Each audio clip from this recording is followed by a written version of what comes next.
اوالو محمد رسول الله فرمایي چې اق انسان د مج د وزر او د مج په بدن باندې چې د غیر الله په نامه ذبح کې جهنم لاړو او د بل لاړو جنت لا شرک دې نشي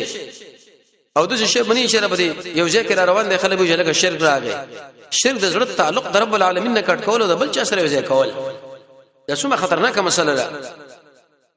په دکانداري باندې د شاقیده ساتل چې بس داس ما معبود دی پر کاروبار باندې شاقیده ساتل چې داس ما معبود دی او دا پلانې سړی کچرته نه زمنګ د رزق به ختم شو کدی زمنګ د رزق به په الله باندې وکیږي او پتا باندې وکیږي اې دې ډېر اقسام دي امام شوکانی رحمه الله فتح القدیر کې لیکلی دي او شیخ الاسلام ابن قیم رحمه الله الجواب الکافی کې وی لولا الملاح کچرته دا کشتوان تکړنه وی نو نږدې و چې دا گاډه کشته و چپ شوی وی لکه وسم اکثر خلک وی یره وی کدا پلانې ډرایور نه وینو نږدې و چې دا گاډه چپ شوی په دقیقه باندې شر دې شړی لراغه پم دې باندې رب العالمین دا جهنم له بوزي یو سړی د شو لولا کلبته فلان کده پلانې شړی سپینه وی نو غلب راغلی و دا کور به چور کړي وی خو دې سپیو ډیر بيداری وکړه مونږ یې اوچت کړو دا بچی په الله باندې وسپارو د قشنده مې پتا باندې در وسپارو کله غواړي او تی غواړي دا څومره شین دي دا د الله برکت دی او ستا برکت دی ابن قیم صاحب جواب الکافی کې او امام شوکانی رحمه الله تعالی کې دغه لپاره ډیر مشامل ذکر کړی دنو یجتنبون کبائر الاثم کبیره ګناه دا منه د زړه تعلق د الله نه بل تر باندې نه اړول بلکې دا منه چې څومره اقسام د بندګۍ دي د رب العالمین له منسوبه ول او د دې غیر الله نه ځان ساتل کوو د کړه کبیره ګناه دی وکړه دویم محمد رسول الله فرمایي ترک الصلاه منځ نه کول مسلم کې حدیث نبی صلی الله علیه وسلم فرمایي ليس بين العبد وبين الشرك د مسلمان او د مشرک او د شرک په مابین کې هیڅ فرق نشته الا ترک الصلاه مگر کوم ځای پرې خود رسول الله فرمایي چې مشرک هم شو د قشن غیر مسلم هم شوي د دې وجنه د عبد الله بن عباس دا خبره نقل دا کوي شړې د منځ اهتمام کوي زکات نه ورکوي او شړې زکات ورکوي او د منځ نه کوي د دې یو عمل د الله دربار کې دوړ کې نه قبليږي نبی صلی الله علیه وسلم فرمایي د وو کلو په عمر باندې چې تاسو ماشومان دنو امر د منځ د لس کلو په عمر باندې دغه وال پکار دي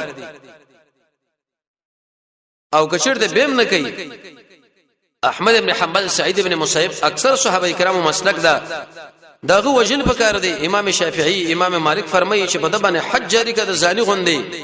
امام ابو حنیفه رحمۃ اللہ علیہ فرمایي زندان کې واجب چې انت مردار شو یا توبه وباسي ترک الصلاه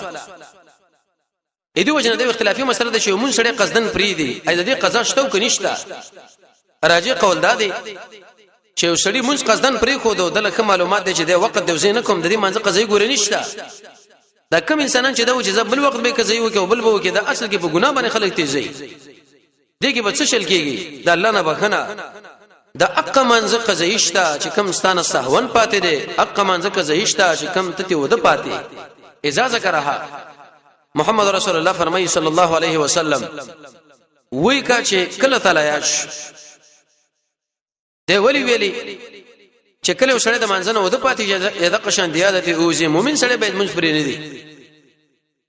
حتی انس ابن مالک فرمایي به ارمان چې د ټول دنیا موږ لړا کړی شی به دې به دومره خوشاله شي ویني لکه به دې چې موږ د رسار منځ کړی وي صحابه کې به د شپې تهجد د مسله دومره مهمه و ما مشکات کې حدیث دی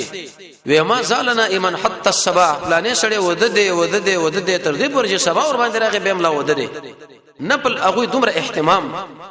نو فرض دی او سنت دی او نو شي چې دغه اهتمام خو صحابه په طریق اولاد سره کړی دی نو محمد رسول الله فرمایي چې سړی مونږ نه کوي د او د شرک او د کفر مابین کې هم دغه فرق دی چې مونږ کول سړی د کفر او شرک نه بچ کیو چې نه کوي دا سړی په کفر او شرک ورګړ شي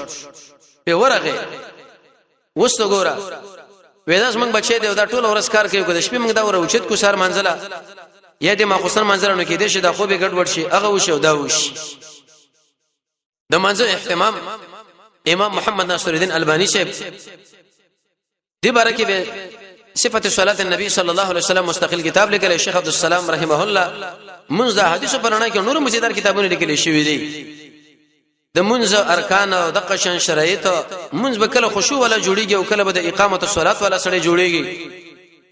د منځ اهمیت ذکر کړی دی چې منځ سره نه کې قران کې غلط څومره نقصان متوجي دی په احادیث کې څومره نقصان متوجي دی د منځ کول به څومره فائدې دي یو فائدہ دا چې سړي سره د الله کومک راځي په دې ځمکه باندې تمکین او خلافت راځي او چې کله مونږ سره نه کیدا کومه ګونه الله علي نو ترک الصلاه محمد رسول الله فرمایي چې ليس بين العبد وبين الشرك وبين الكفر د مؤمن سړي د شرک او د کفر مابین کې هیڅ فرق نشته سوا د دینه چې مون سړي کې مؤمن چې نه کې ګور غیر مسلم چې مسافه خبره کړې ده اگر که مرتکب د ګناه کبیره کافر نه دی خو لیکن دا خبره ډیره ګرانه ده دریم الذين يجتنبون كبائر الاثم د مور او پلار نه فرمانی نه کوله او څلورم د دروغ گواهی نه ځان ساتله پنځم د مؤمن سړي په ناروا باندې نه وژله که سړی د مور او پلار نه فرمانی کوي کبیره ګناه که د دروغ گواهی نه پیږي کې پیش کړي ناروا کبیره ګناه که مؤمنان قتل کړ په ناروا باندې دا کبیره ګناه باندې اختش مسلم کې حدیث رسول الله فرمایي صلی الله علیه وسلم الا انبئكم باكبر الكبائر اے خلکو تاسو له بدلوي ګناهونو باندې اطلاع درنکم الاشراك بالله رب العالمین سره شریک جوړول وعقوق الوالدين د مور او پلار نه فرمانی وقول زور او دغه چن دروغ ویناګانی کول وقتل النفس د مؤمن ناروا وجل حدیث کې راځي رسول الله فرمایي د مور او پلار پر رضا کې د الله رضا د مور او پلار خلند جنت زمونږ الله چې راځي کېږي هغه په دې باندې حتی که د مور او پلار ته ویل چې دا کزه طلاق کم ته به طلاقای چې د صبر شریعه عذري لیکن که د مور او پلار چرته د الله نه سوا بل تر باندې دعوت ولې روانه ولې لا طاعت المخلوق في معصيه الخالق به خبر نه مانی خو دنیوي احسان نه به کوي ولا تقل لهما اف الله د مور او پلار اوف هم وایا اوف سمانا یو کار په سری تشکیل کې وته چې اوف دې کار په وزبېل ارشم یا مزدوری دی وکړو دغه خواله له وډ ستړي اوف ته وکي د مور او پلار د ځل ضربه کوي یې دې کې معنا دا چې هغه په کوم شي باندې خپکیږي دغه نه ځان ساته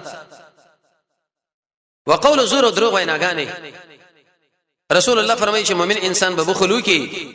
میدان د جنگ په پریدو خو دروغ نه وایي چې کله دروغ شروع کړو پوهه شه بده باندې چې دا سړی ګوره د ایمان سره د زوال سره مخامخ شو دا څومره خطرناکه خبره نبی صلی الله علیه وسلم فرمایي و کسان ذکر کړي چې رب العالمین هغه سره اعلان د جنگ کوي یو د مازیګر منځن ورسره خپل سودا په دروغ قسمونو باندې خرڅول چې بده وخت او پدیز باندې غواړي نبی صلی الله علیه وسلم فرمایي چې سړی به دروغ وایي زمنګ د الله په قانون کې به ولي کلی شي دروغجن الله سره به رښتیم نه مانی اته بالکل ارڅ به نه مانی او دا دروغ د شری چې سړی د جهنم په طرف باندې رواني وقتل النفس د مؤمن سړي وجله حدیث کې راځي محمد رسول الله فرمایي الله رب العزت فرمایلی دی لو ان اهل السماء والارض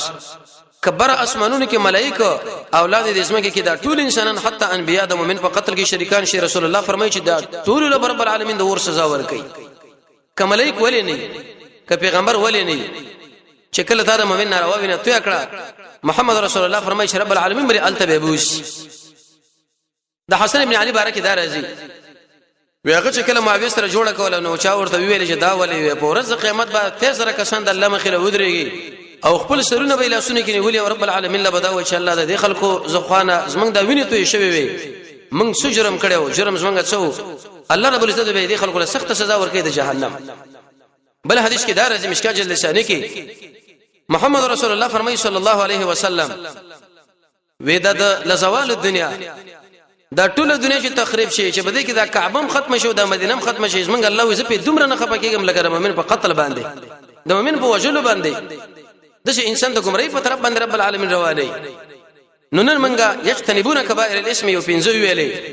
الاشراك بالله رب العالمین سره شریک جوړول ترک الصلاه منځونه پر خودله حقوق الوالدین د مور او پلار نه فرمانی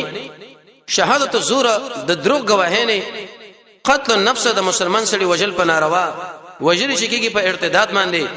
چې کله شادي شدي او زنا وکي او د قشان قتل وکي اذن را پدې خو به وجل ناروا نو معنا دا الذين يجتنبون كبائر الاثم الله اذا اغ انسانان دي چې ځان بساتي د کبیره ګناهونو او الفواحش او د قشان د به حیاينا وصلى الله تعالى على خير خلقه محمد وآله وصحبه اجمعين